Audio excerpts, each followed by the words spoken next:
Shalom, selamat pagi, selamat bergabung dengan Menara Doa Pagi. Mari kita datang menyembah Tuhan. Di dalam penyembahan ada hadirat Tuhan. Mari kita alami perjumpaan dengan Tuhan Yesus.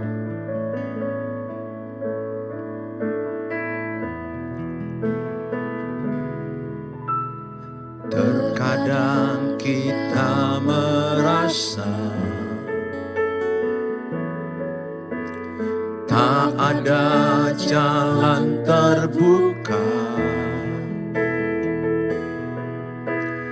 tak ada lagi waktu, terlambat sudah.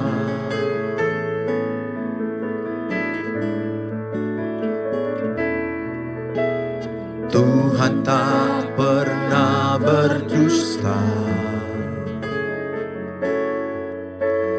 Dia selalu pegang janjinya.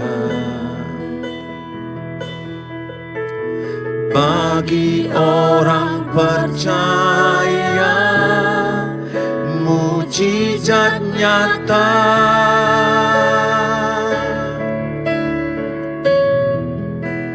Dia mengerti, dia peduli persoalan yang sedang terjadi. Dia mengerti,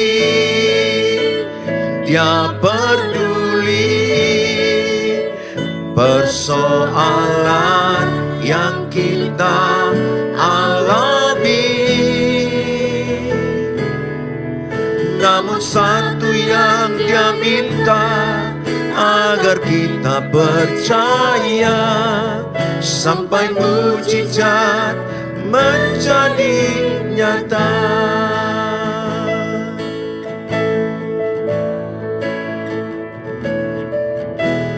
Terkadang kita merasa tak ada jalan terbuka, tak ada lagi waktu, terlambat sudah.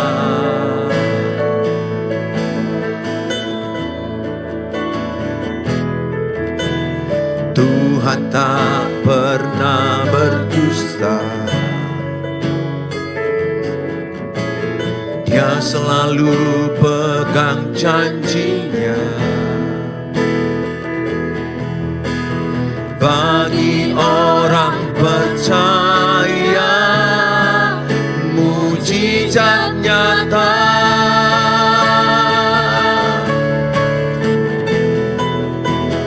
Dia mengerti,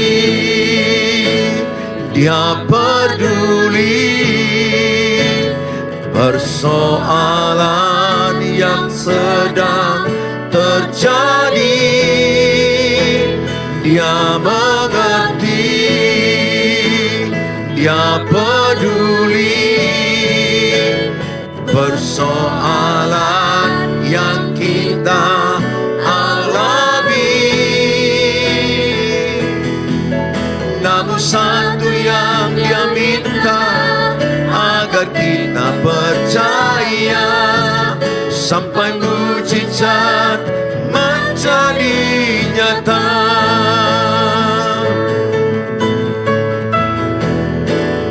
Dia mengerti, dia peduli persoalan yang sedang terjadi. Dia mengerti,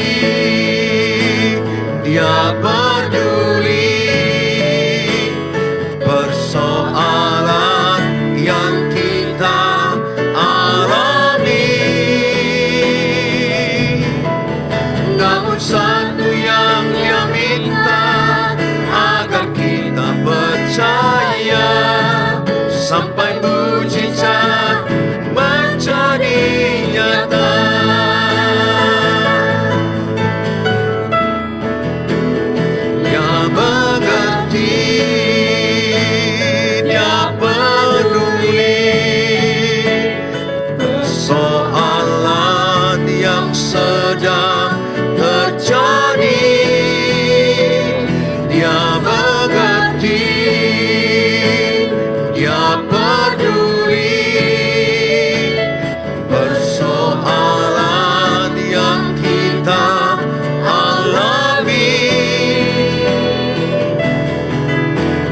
satu yang Dia minta, agar kita percaya sampai mujizat menjadi nyata.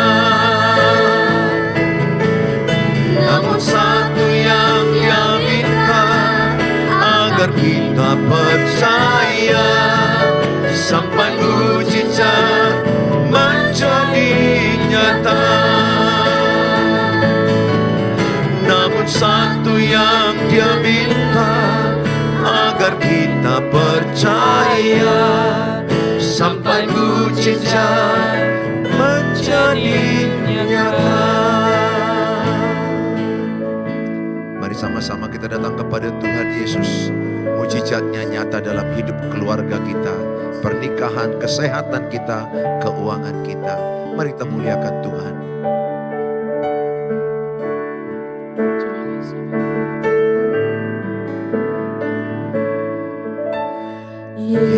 Yesus, kemuliaan-Mu, pulihkan hatiku. Yesus, kemuliaan-Mu, berkati hidupku. Yesus, kemuliaan-Mu,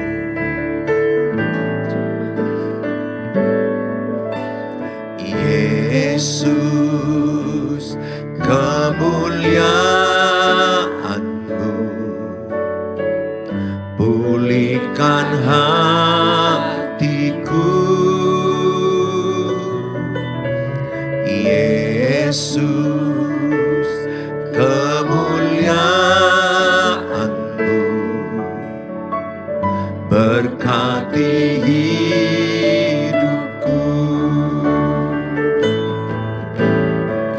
Segala pujian syukur bagi-Mu, Kau hadir dalam hidupku. Kini ku datang sujud di hadapan-Mu, memuji-Mu, menyembah-Mu. Yesus, ku menyembah-Mu.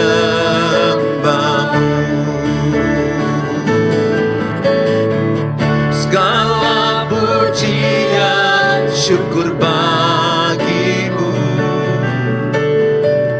Kau hadir dalam hidupku. Kini ku datang sujud di hadapan-Mu, memuji-Mu, menyembah-Mu. Yesus, ku menyembah-Mu.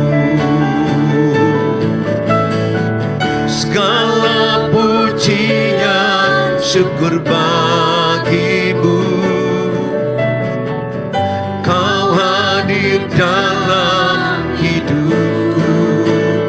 Kini ku datang sujud di hadapan-Mu, memuji-Mu, menyembah-Mu.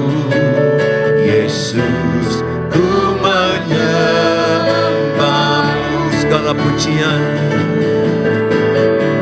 segala pujian syukur bagi-Mu, Kau hadir dalam hidupku. Kini ku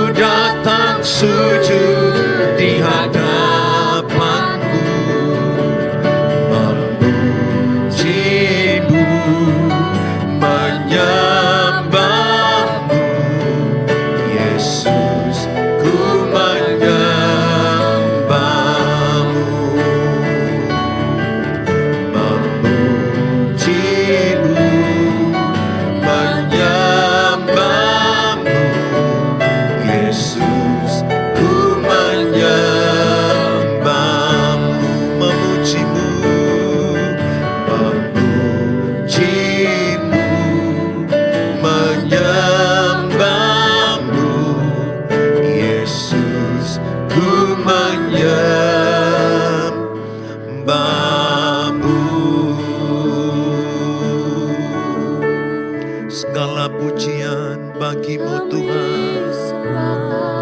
Segala hormat bagimu Tuhan. Hati kami menyembah-Mu, hati kami menyembah-Mu, hati kami bersyukur hanyalah untuk-Mu Tuhan. Segala pujian, segala hormat, segala kemuliaan hanyalah bagimu. Engkau yang layak disembah, Engkau yang layak ditinggikan, Engkau yang layak ditinggikan. Segala pujian, segala hormat, segala kemuliaan bagimu Tuhan. Terpujilah nama-Mu, termulialah nama-Mu, sekarang dan selama-lamanya. Haleluya. Terima kasih Tuhan, terima kasih. Segala pujian, segala hormat, pengagungan hidup kami hanyalah kepada-Mu. Terpujilah nama-Mu Tuhan, termulialah nama-Mu, sekarang dan selama-lamanya. Hanya Kau yang kami tinggikan. Terima kasih atas segala kebaikan-Mu. Kami bersyukur, kami bersyukur. Terpujilah, termulialah nama-Mu. Terima kasih Tuhan, terima kasih. Bapa, kami rindu menyenangkan-Mu Tuhan. Biarlah kami menjadi pribadi-pribadi yang punya kerinduan untuk menyenangkan Tuhan. Terima kasih. Biar kami semua menyenangkan Tuhan dalam hidup kami.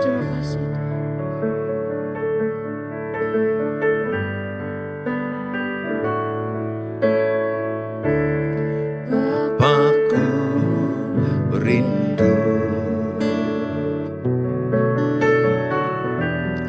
menyenangkan-Mu.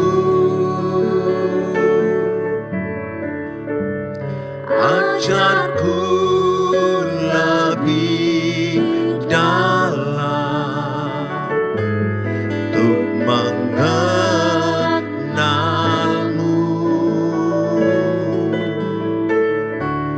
Bapakku pintar, layakkan aku, bawaku untuk menyembah-Mu di balik tirai yang suci. Bertemu muka dengan muka, tenggelam di dalam kasih-Mu Bapa. Oh Tuhanku, rindukan selalu diam dalam bait-Mu.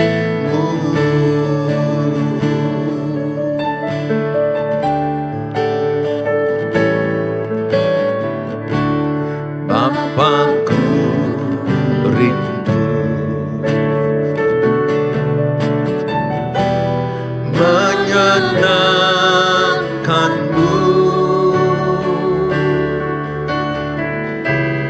Ajarku lebih dalam untuk mengenal-Mu.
selalu diam dalam bait-Mu, bertemu muka dengan muka, tenggelam di dalam kasih-Mu Bapa. Oh Tuhanku, rindukan selalu diam dalam bait-Mu, diam dalam bait-Mu, diam dalam bait-Mu. Terima kasih Bapa, kami bersyukur. Kami mau lebih dalam mengenal Tuhan. Kami mau bertemu muka dengan Tuhan. Kami mau hidup di dalam rencana Tuhan. Berkati semua umat-Mu yang menyaksikan tayangan online dimanapun, kapanpun, siapapun mereka. Biarlah ketika mereka menyaksikan tayangan ini, mereka diberkati Tuhan. Dipulihkan Tuhan pernikahannya, dipulihkan keluarganya, dipulihkan anak-anaknya. Bahkan keuangan pekerjaan mereka Tuhan berkati. Terima kasih Bapa, dalam Tuhan Yesus kami terima firman Allah. Amin. Shalom, good morning bagi kita semua. Kita lanjut merawat pernikahan part 2, bagian kedua.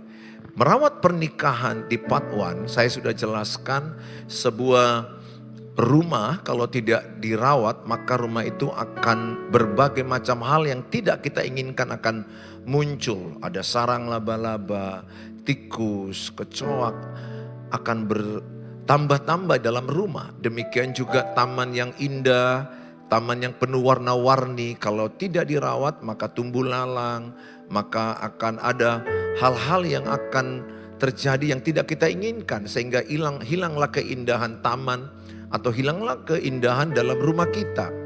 Artinya dalam dunia ini semua perlu dirawat. Wajah ibu perlu dirawat, kesehatan bapak perlu dirawat, semua perlu dirawat. Tidak ada yang perlu dirawat, tidak ada yang tidak perlu dirawat, semuanya perlu dirawat.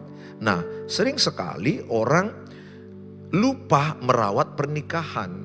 Ini masalahnya. Tadi kan saya bilang dari awal, kalau tidak merawat pasti lama-lama akan menurun. Apapun yang tidak dirawat, tubuh kesehatan kita nggak dirawat, pasti menurun. Maka pernikahan yang tidak di-maintain, pernikahan yang tidak dirawat, pernikahan yang tidak diperhatikan, cintanya apakah masih bagus atau udah mulai menurun. Kalau tidak dirawat, percayalah bahwa pernikahan itu sedang menuju penurunan. Yang lama-lama nanti stagnasi, dan bisa berakibat bercerai. Atau bisa berakibat lahirnya atau adanya orang yang ketiga, perselingkuhan terjadi. Saudara yang saya kasihi, saya mengajak semua kita belajar untuk bagaimana kita merawat pernikahan. Tidak cukup hanya bertahan. Ada banyak orang menikah saat ini bertahan demi anak-anak, sehingga mereka tidak menikmati pernikahan. Saya udah katakan di part 1 bahwa suatu pernikahan itu bahagia seberapa nikmat yang kalian rasakan ketika bertemu, ketika bersama. Apakah makin lama kalian merasa semakin nikmat? Saudara yang saya kasihi, ada orang penikmat kopi, tapi apakah saudara juga menikmati pernikahan saudara? Apakah saudara sudah mati rasa atau saudara sudah ingin berpisah karena sudah tidak menikmati lagi, atau bertahan hanya demi anak-anak, bertahan hanya demi firman Tuhan saja. Baguslah kalau saudara bertahan demi firman Tuhan, tidak bercerai kecuali kematian memisahkan. Tetapi sayang sekali saudara lewati sehari bersama istri, bersama suami, keluarga, tapi nggak nikmat. Saya tadi olahraga pagi, saya diingatkan Tuhan betapa hidup ini sangat pendek. Kenapa kita nggak belajar menikmati? Orang banyak menikmati kopi sehingga mereka pergi kemana-mana, pencinta kopi, pemburu kopi. Silakanlah. Itu baik, gak ada masalah sepanjang dalam batas yang wajar. Tetapi apakah saudara menikmati rumahmu? Apakah engkau menikmati perjumpaan dengan pasanganmu? Apakah engkau berbahagia kalau jumpa dengan pasangan? Apakah engkau berbahagia kalau jumpa dengan anak-anak? Apakah saudara berbahagia kalau jumpa dengan keluarga mertua? Ada banyak orang gak menikmati lagi hubungan dengan keluarga mertua. Sehingga mereka jaga jarak yang berakibat bisa salah mengerti dan saling kebencian satu sama lain. Saudara, di part 1 saya sudah menjelaskan merawat pernikahan, bagaimana merawat pernikahan, belajar mengekspresikan cinta kepada pasangan. Saya terangkan kemarin ada 5 bahasa cinta, yaitu ada bahasa cinta orang, ada sentuhan. Kalau dia disentuh, dipeluk, dicium atau dipegang tangannya, pegang pundaknya, maka dia merasa begitu tercapai kebutuhan bahasa kasihnya. Yaitu bahasa cintanya itu adalah bahasa kasihnya sentuhan. Lihat anak-anakmu, mungkin ada yang kalau dipeluk anak itu senang sekali dia, atau dipegang pundaknya udah senang sekali. Tuhan menciptakan manusia berbeda-beda. Ada orang bahasa cinta, bahasa kasihnya itu pelayanan. Jadi kalau suaminya itu rajin kerja di rumah, membantu istri, menyapu, membersihkan segala sesuatu, maka istrinya itu semakin mencintai suaminya, karena bahasa cinta daripada istri adalah kalau suaminya bekerja rajin menolong.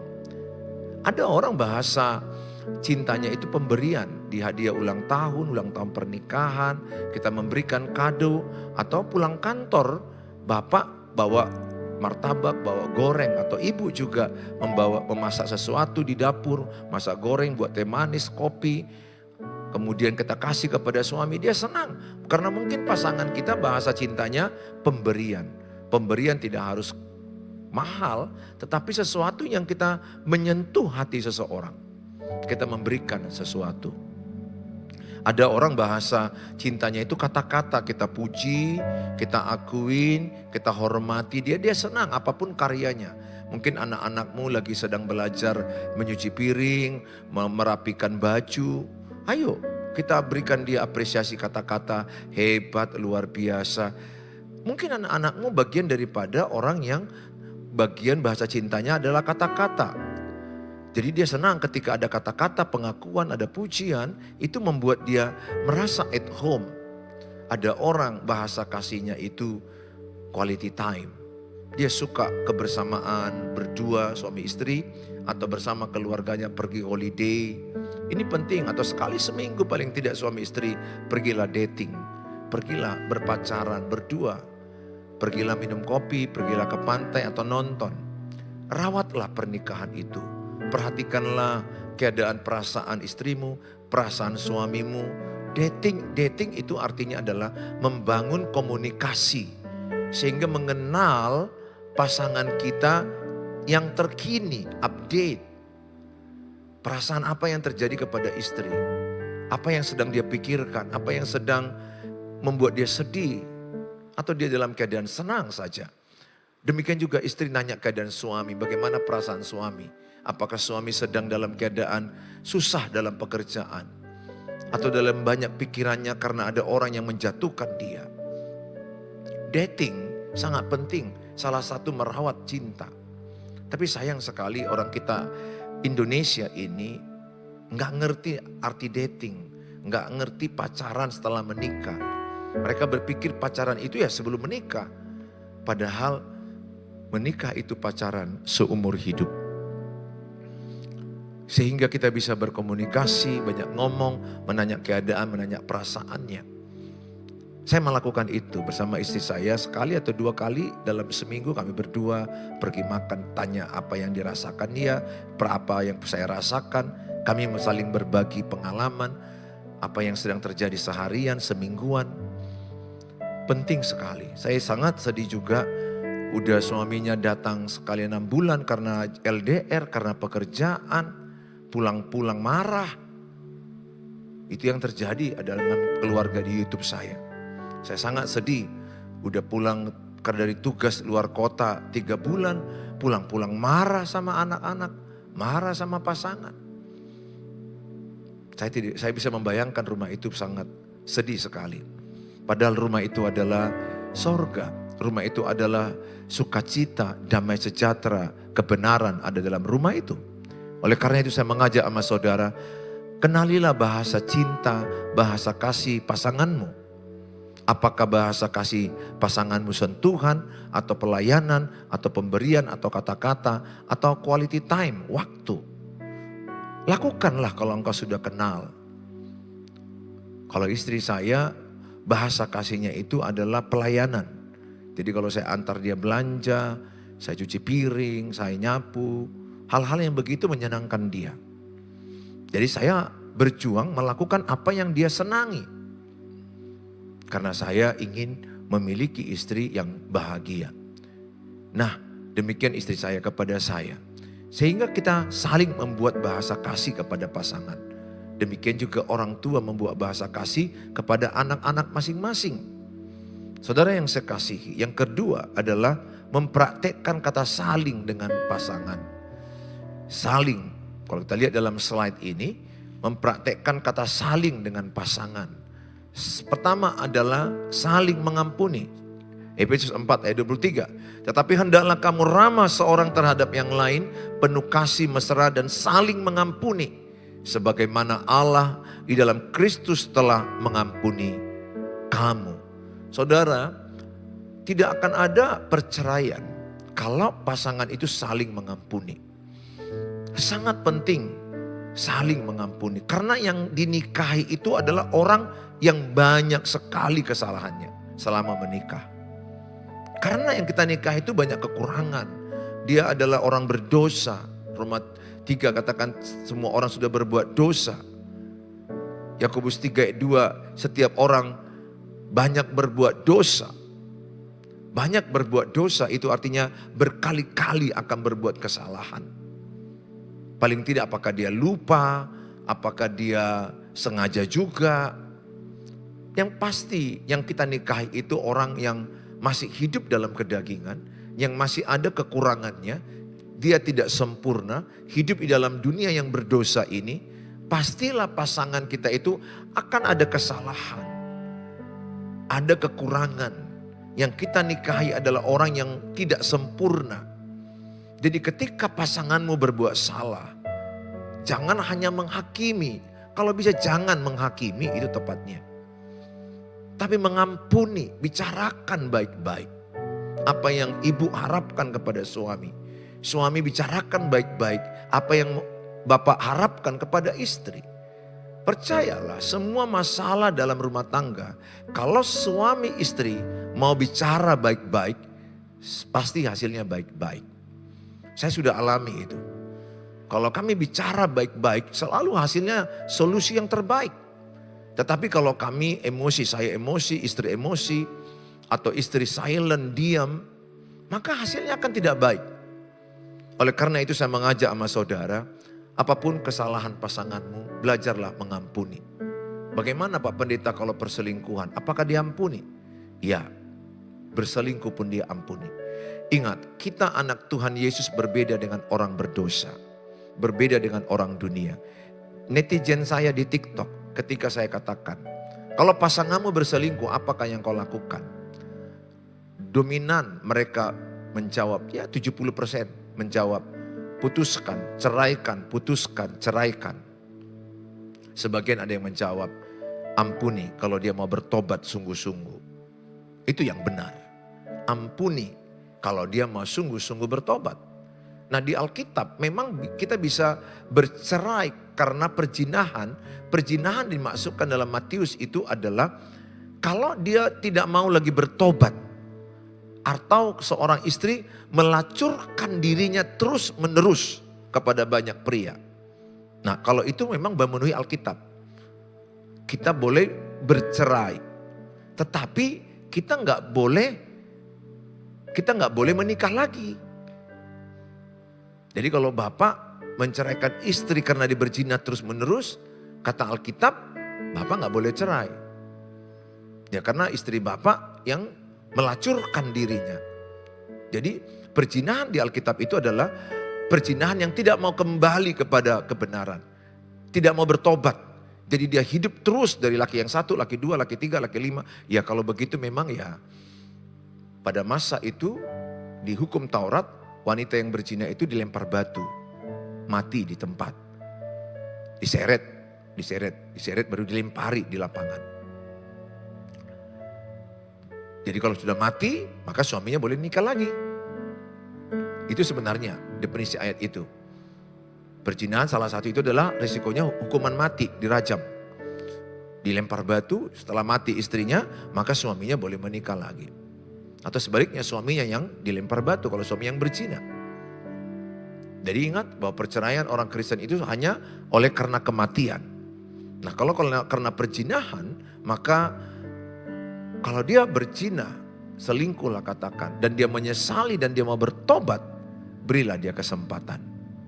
Sebagaimana Tuhan Yesus memberi kesempatan kepada kita. Kita pun orang berdosa, kita banyak kesalahan. Tapi kalau terus menerus dia melakukan itu, doakanlah. Tuhan sanggup mengubah dia. Suatu waktu dia bisa bertobat meninggalkan itu. Kalaupun di masa itu kalian harus berpisah untuk bertarak, berjauhan suatu waktu dalam bimbingan pendeta atau konselor. Ya, saya berharap yang satu lagi jangan menikah. Dua gendangnya menunggu kematian dia baru menikah. Atau dari saya pribadi berharap istrimu bertobat dan kembali kepadamu bersama-sama. Memang tidak mudah kalau sudah jatuh dalam perselingkuhan. Pesan saya, ajarkan anak-anakmu untuk menikahi orang yang setia, yang takut akan Tuhan. Bukan orang kaya, bukan orang hebat, bukan orang pejabat, tapi orang yang takut akan Tuhan, yang setia. Nah, kesalahan-kesalahan lain, mungkin suami kelupaan menjemput, atau suami kelupaan ulang tahun, atau mungkin suami gajinya gak sepenuhnya dikasih. Sebaliknya juga istri lupa masak, atau istri juga mungkin kasar kepada suami. Saya mengajak, apapun kesalahan-kesalahan pasangan, ampunilah pasanganmu. Ingat doa Bapa kami, ampunilah kami Bapa, seperti kami mengampuni orang yang bersalah kepada kami. Ingat, dosa kita sangat banyak diampuni. Kalau dosa kita saja banyak diampuni, kenapa kita tidak mengampuni dosa orang lain? Kesalahan kita banyak, selumbar di mata orang, sebalok di mata kita. Artinya, kesalahan kita banyak, kekurangan kita banyak. Jangan kita sibuk melihat sedikit kesalahan orang. Jangan kita hakimi. Mari kita lepaskan pengampunan. Yang paling bagus itu Bapak, Ibu, ada yang hubungi saya gak bisa mengampuni. Kalau udah pasanganku seperti ini Pak Pendeta selingkuh, saya gak terima. Betul, itu tidak mudah. Apalagi KDRT Pak Pendeta, ini baru di WA saya. Bukan hanya selingkuh tapi KDRT pukul saya terus. Udah selingkuh mabuk pukul saya. Ya, saya tahu itu sangat berat Bu. Tentu Ibu sangat terluka. Saya juga ya mendukung kalau untuk KDRT itu udah hukum pidana. Atau sebaiknya Ibu kembali ke rumah Bapak Mama dulu sampai suami bertobat. Tapi saya tetap katakan, Ibu bawalah dalam doa suamimu. Tidak ada yang tidak mungkin bagi Tuhan. Tuhan sanggup mengubah suamimu. Saya sudah banyak menjumpai orang yang seperti itu bertobat di zaman Tuhan. Allah sanggup mengubah setiap orang. Apabila ada pembela, ada pendoa. Jadilah ibu pendoa bagi suamimu. Jadilah anak-anak pendoa bagi orang tua. Jadilah orang tua jadi pendoa bagi anak-anak. Kuasa doa itu di luar pikiran kita. Kuasa doa itu di luar kemampuan kita. Dia sanggup menyelesaikan dengan caranya. Ketika kita tidak punya cara, Tuhan punya cara. Kita bisa berkata kepada Tuhan, Tuhan aku melepaskan pengampunan. Itu aja ucapkan Bu, walaupun Ibu udah gak sanggup. Ibu hanya bilang, Tuhan kuatkan aku. Tuhan aku lepaskan pengampunan kepada dia. Aku lepaskan pengampunan kepada dia. Nanti pun kalau masih ingat lagi setelah bersatu, ucapkan lagi, telah kulepaskan pengampunan, telah kulepaskan pengampunan. Kadang kita sudah mengampuni, kemudian kita teringat lagi kejadian yang lalu, otak kita itu bisa kembali ditoksik, diracuni iblis kembali. Tapi ucapkan dengan kata, aku telah melepaskan pengampunan kepada dia. Termasuk kepada saudara mertuamu, iparmu, keluarga mertua, atau mertua yang menyakitimu. Ucapkan dengan iman, aku telah melepaskan pengampunan kepada mertua. Aku telah melepaskan pengampunan kepada menantu. Aku telah melepaskan pengampunan kepada Eda, kepada ipar. Saudara, lepaskan pengampunan. Yang kedua adalah, yang berikutnya adalah saling menghormati. Suami istri yang saling menghormati ini penting sekali. Efesus 5 ayat 33. Bagaimanapun juga bagi kamu masing-masing berlaku, kasihilah istrimu seperti dirimu sendiri, dan istri hendaklah menghormati suaminya. Istri hendaklah menghormati suaminya. 1 Petrus 3 ayat 7. Demikian juga kamu hai suami-suami, hiduplah bijaksana dengan istrimu sebagai kaum yang lebih lemah. Hormatilah mereka sebagai teman pewaris dari kasih karunia, yaitu kehidupan, supaya doamu jangan terhalang. Ternyata doa suami bisa terhalang loh, di sini ayatnya. Doa suami yang terhalang itu adalah suami yang menyakiti istrinya, doanya akan terhalang. 1 Petrus 3 ayat 7b. Oleh karena itu, mari kita sama-sama saling menghormati. Istri, hormati suamimu. Kebutuhan pertama suami itu dihormati. Suami, hormati juga istrimu. Jadi saling mengasihi, saling mengampuni, saling menghormati. Saling menghormati ini penting. Apakah wujud saling menghormati? Lihat di PowerPoint, kita lihat yang pertama, bagaimana saling menghormati. Tidak mempermalukan pasangan di depan orang. Cobalah belajar Bapak Ibu. Jangan marahi pasanganmu di depan orang, di depan teman-temannya, di depan keluargamu, di depan keluarganya, di depan tetangga. Jangan berteriak marah. Jangan berteriak marah. Tidak mempermalukan pasangan di depan orang.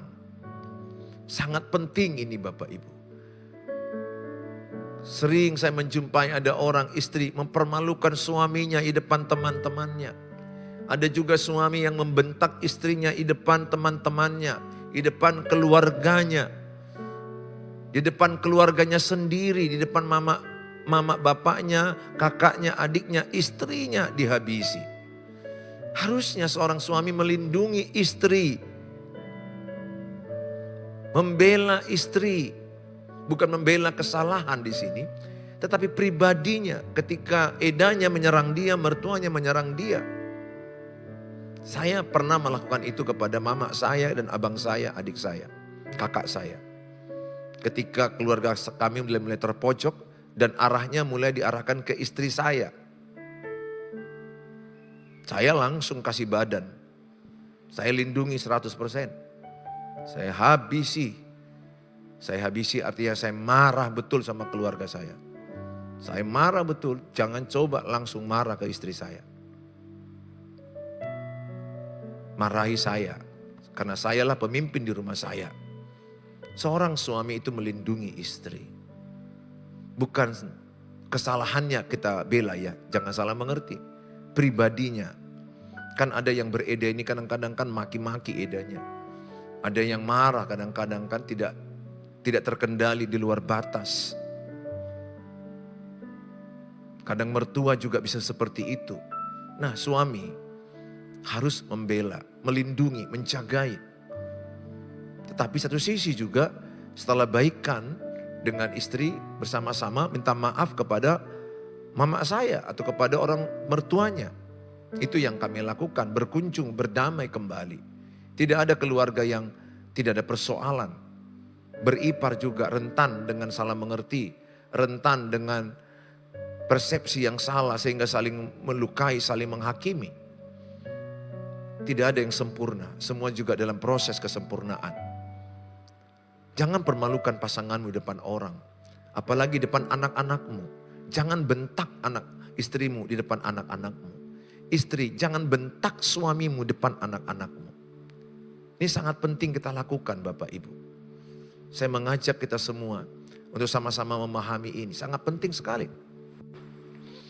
Kuharap saudara bisa memahami betapa sakitnya kita mempermalukan pasangan di depan orang. Sesalah apapun itu. Bicarakan baik-baik di rumah, di kamar, di tempat jalan-jalan. Bicara di waktu yang tepat, cara yang tepat, intonasi yang tepat, komunikasi yang tepat, isi yang tepat. Bicarakan sehingga tidak melukai pasanganmu. Koreksi boleh jalan, evaluasi boleh jalan. Melukai, no. Karena saya pun seorang suami sangat tidak mau dibentak oleh istri. Itu sangat menyakiti. Demikian juga istri.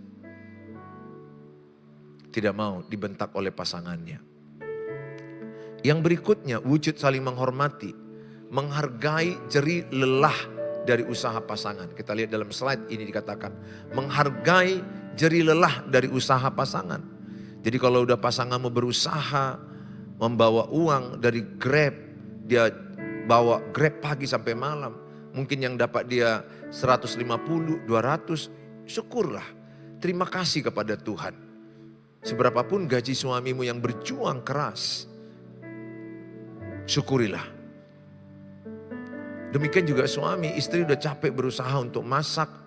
Ya katakanlah tidak seenak masakan mama-mama lain atau restoran. Hasil jerih payah istri itu hargai. Itu menghormati. Demikian ketika ada acara pesta, istri udah capek untuk melakukan persiapan, ada yang kurang, hargailah. Enggak ada yang sempurna. Mencintai pasangan dalam kekurangan itu yang terbaik. Yang penting berusaha semampumu, sebisamu. Demikian juga suami, engkau berusaha, engkau berjuang. Dan hasil perjuanganmu mencari uang, penghasilan, dihormati oleh istri dengan bersyukur. Jangan bandingkan pendapatan suamimu dengan suami orang lain. Itu sangat menyakitkan.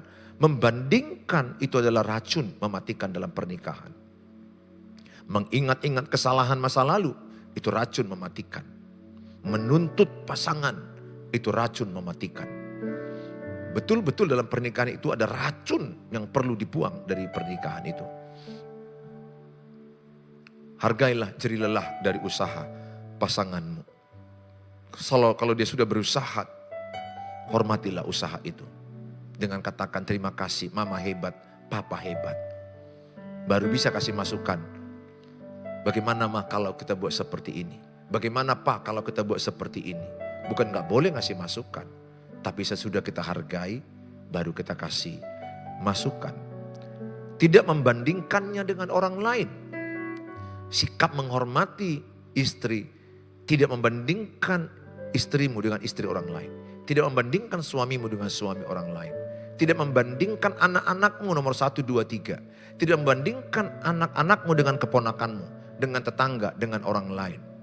Tiap orang unik. Tiap orang ada kelemahan, ada kelebihan. Tuntun anakmu untuk melakukan potensinya yang terbaik sebisa dia. Pembandingan itu menyakitkan. Yang berikutnya, tidak melakukan KDRT. Jangan melakukan KDRT. Jangan pernah pukul istrimu. Jangan pernah pukul suamimu. Jangan lakukan KDRT. KDRT sudah termasuk pidana. Kalau sudah di KDRT, itu sangat menyakitkan sekali. Itu sangat melukai sekali. Waktu tidak akan bisa menyembuhkan itu. Memori dipukul itu akan ingat sampai mati. Yang bisa mungkin rasa sakitnya berkurang. Itu pun kalau pasangannya minta maaf dan bertobat. Ada orang memukul itu tahunan. Saudara dapat mungkin video yang viral 20 tahun dipukul oleh suaminya. Notabene katanya pendeta. Tanda kutip, saya tidak tahu pasti, tapi itulah video yang viral. Puluhan tahun. Ada suami yang mudah, temperamen tinggi. Sebaliknya ada juga istri yang temperamen tinggi. Oh, apa jadinya kalau suami istri temperamen tinggi? Pasti cerai. Tidak akan bisa bersatu. Akan sulit. Saya ajak semua saudara, jangan pernah melakukan KDRT. Minggu depan saya akan lanjutkan apa yang masih kurang dari part 2 ini. Saya mengucapkan terima kasih. Bapak Ibu terberkati dengan materi ini. Silakan bagikan ini, share ini ke banyak orang. Semakin Bapak Ibu men-share firman Tuhan kepada banyak orang, semakin diberkati Tuhan. Ibu Bapak sudah terlibat pemberitaan firman Tuhan dengan men-sharekan link ini atau link hamba-hamba Tuhan lain. Beritakan lewat HP-mu ke grup-grup WA, grup keluarga, supaya mereka terberkati bagaimana memelihara pernikahan. Tuhan Yesus memberkati kita. Kalau saudara ingin konseling di 0811 63 73 47. Tapi di chat aja dulu karena jadwal saya sudah makin padat. Apalagi menjelang Natal ini. Saya berjuang untuk bisa telepon atau jumpa. Atau paling tidak di chat kita saling membalas. Tuhan Yesus memberkati saudara. Mari kita berdoa. Bapa di sorga, dalam nama Tuhan Yesus kami bersyukur buat materi yang sangat memberkati kami dari firman Allah. Bagaimana kami saling menghormati, saling mengasihi, saling membangun dalam pernikahan. Bagaimana kami harus merawat pernikahan kami. Supaya pernikahan kami makin lama makin manis, makin nikmat, makin bahagia, makin harmonis. Kami sadar kami masih jauh daripada kesempurnaan dalam pernikahan. Banyak kekurangan, banyak kelemahan, banyak hal yang perlu kami pelajari. Berkatilah anak-anakmu yang menyaksikan tayangan ini. Sehingga pernikahan mereka terawat lebih baik, lebih baik, lebih baik.